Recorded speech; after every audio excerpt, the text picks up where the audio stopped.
very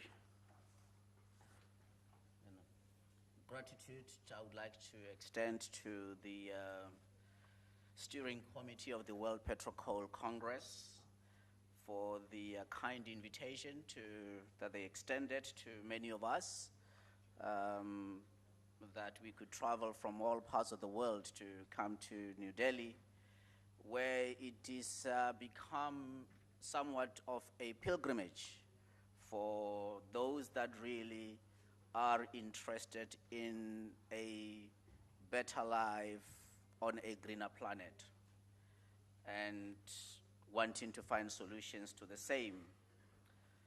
So my thanks and gratitude for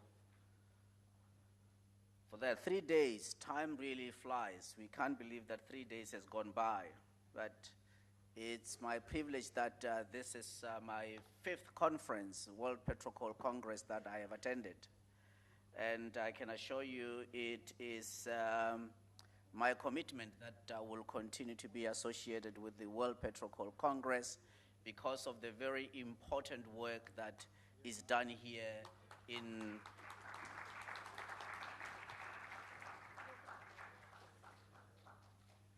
in all the conferences. And God willing, I hope that in 2019, when I return, I will come with my daughter, who will be 18 years old when the next PetroCoal Congress is held, and to bring her because she has been deeply moved and inspired by the story of Srinivasa Ramanujan. And so she too would like to start that pilgrimage and see the land of Srinivasa Ramanujan, but more so of the important work that this great mathematical genius from this great land of India, in terms of the impact that he has had in the world. So it is my hope that I will be able to travel here and meet with you and be able to introduce her to you for the following reasons. So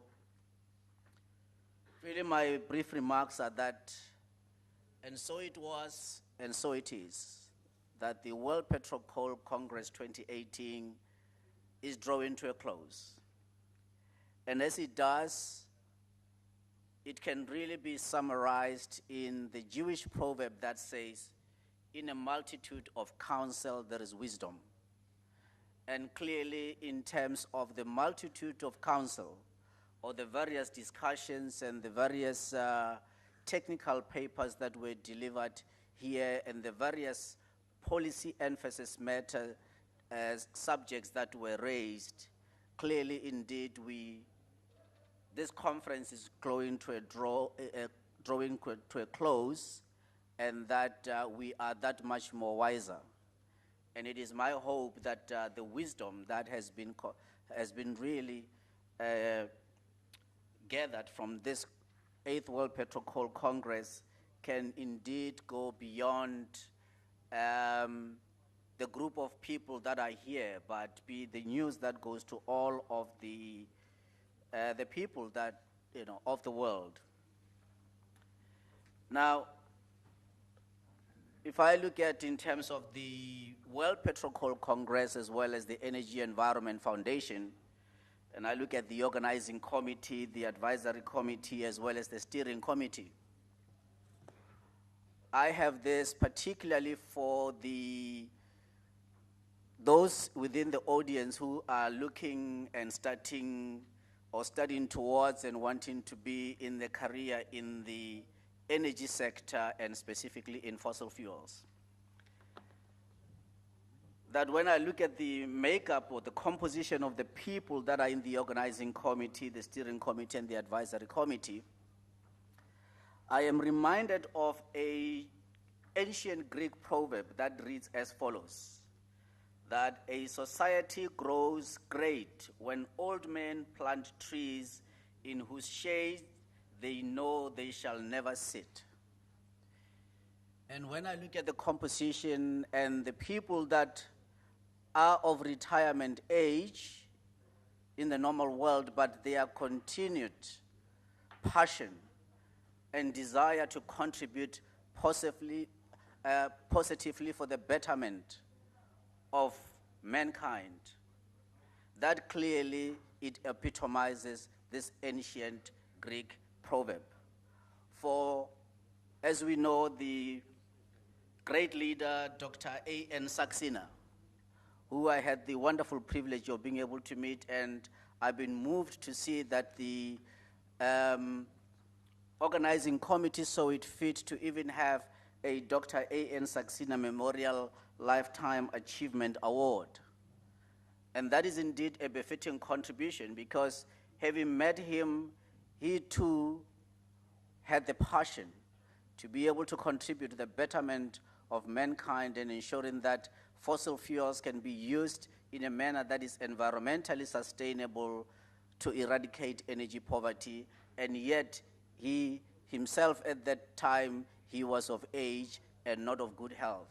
And certainly, I think this is what is driving the men and women who continue to be dedicated to this Energy Environment Foundation work, as well as the World PetroCoal Congress.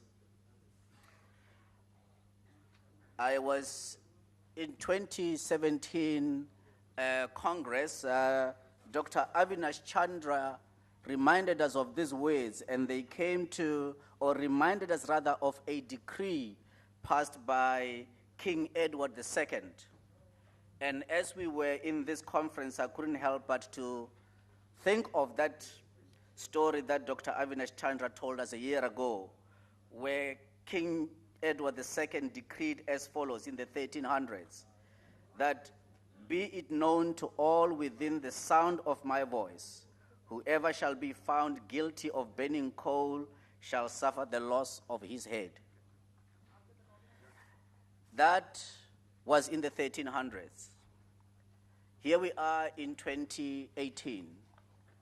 And it is my desire that may the 8th World PetroCoal Congress in 2018 forthwith declare that let it be known to all on earth, whoever shall be found pursuing and developing cleaner technological options for sustainable use of petroleum, coal, and gas to create a greener planet must be brought to the 9th World PetroCoal Congress 2019 to be given medals so heavy that he or she will barely stand under their weight.